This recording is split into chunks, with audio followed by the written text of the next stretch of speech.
एक बार की बात है।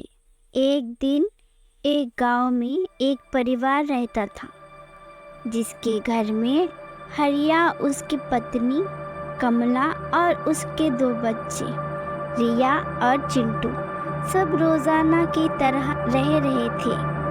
एक दिन हरिया जिस ऑफिस में काम करते थे, वो हरिया की पोस्टिंग दूसरी जगह कर दी थी। इस बात से कमला हरिया को बोलती है, अरे आप अगर दूसरे शहर में चले जाओगे काम करने के लिए तो मैं और बच्चे कैसे रहेंगे जी? अगर काम नहीं करूँगा तो बच्चे की स्कूल के फीस, घर का खर्चा कैसे चलेगा? अगर ऐसा ही है तो हमें भी आपके साथ ले जाइए ना। अरे कमला, एक शहर से दूसरे शहर में घर मिल पाना बहुत मुश्किल है, अब जिद मत करो। फिर कमला और बच्चे दोनों बहुत रोने लगे।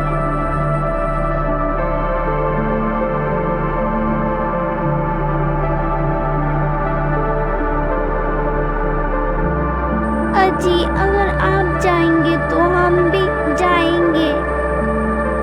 हाँ पापा, हम जाएंगे आपके साथ।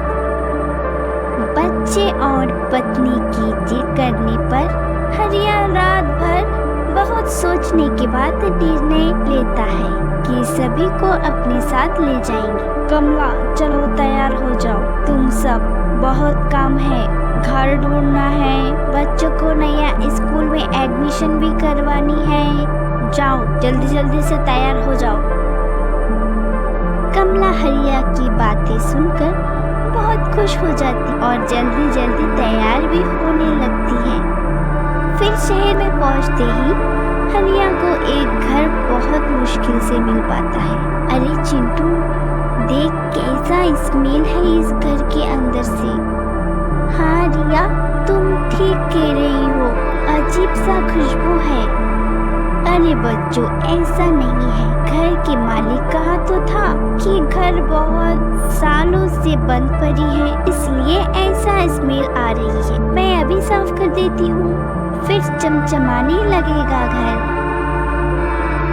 कमला घर को साफ करने के समय कमरे से किसी की रोने का आवाज आती है।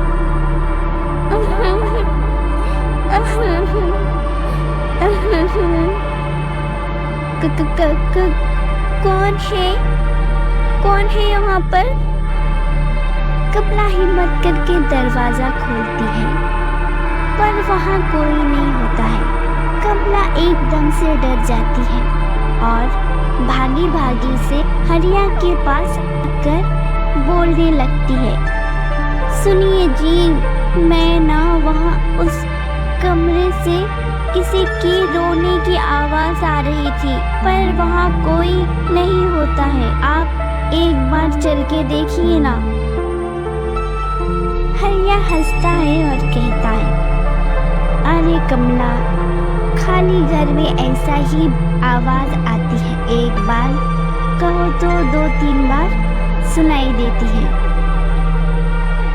कमला को कुछ समझ भी नहीं आता है कि वो क्या करे। फिर रात होती है और सब खाना खा के सो जाते हैं, पर कमला को फिर से रोने की आवाज आती है। कमला हरिया को जगाने की बहुत कोशिश करती है, लेकिन हरिया सोता ही रहता है। कमला धीरे धीरे उस कमरे के पास जाती है और वो देखती है कमरे के अंदर एक औरत रो रही थी और कमला उससे पूछती है, तो कौन हो तुम और क्यों रो रही हो? मुझे बचाओ, मैं बहुत मुश्किल में हूँ, कहकर कमला के पास चुड़ैल के रूप में आती है और कमला डर के मारे कँपाने लगती है। कमला तुरंत उस कमरे से भाग जाती है, पर तब तक चुड़ैल ने कमला के शरीर में प्रवेश कर चुकी होती है। अगले दिन सुबह कमला अपने बिस्तर से नहीं उठ पाती है और हरिया और बच्चे दोनों को भी काम में जाने के लिए देर होने लगती है। कमला, अरे उठ जाओ, सुबह का 9 बज गए, टिफिन बना कर दो। अरे उठ जाओ कमला। लगता है सोने के लिए तुम शहर में आई हो। क्या क्या कह रहे हो? मैं नहीं बनाऊंगी खाना। नहीं, मैं नहीं बनाऊंगी, तू खुद जाकर बना ले। कमला, एक कौन सा तरीका है बात करने का? अब तुम मुझसे खाना बनवाओगी? हाँ हाँ, दिखाई नहीं देता है कितने दिन बाद सो रही हूँ। अभी मुझे सोने दो, ठीक है? अब जाओ यहाँ से। हरिया को कुछ समझ भी नहीं आता है कि कमला ऐसे व्यवहार क्यों कर रही है। फिर हरिया बिना खाए पिए ऑफिस चला जाता है और शाम को जब घर लौटता है तो देखता है कमला ने पड़ोसियों का पालने वाली बिल्ली काट कर खा रही थी। हरिया ने तुरंत एक तांत्रिक को बुलाकर लाया। ओम नमः शिवाय। नहीं नहीं, चले जाओ, इस घर से चले जाओ। बोल, तू इसके शरीर में क्यों प्रवेश किया है? मैं बहुत सालों से इस घर में कैद हूँ, इसलिए कमला के शरीर में आके खाना पीना सोना चाहती थी। पर तू इसे छोड़ दे। ओम नमः शिवाय।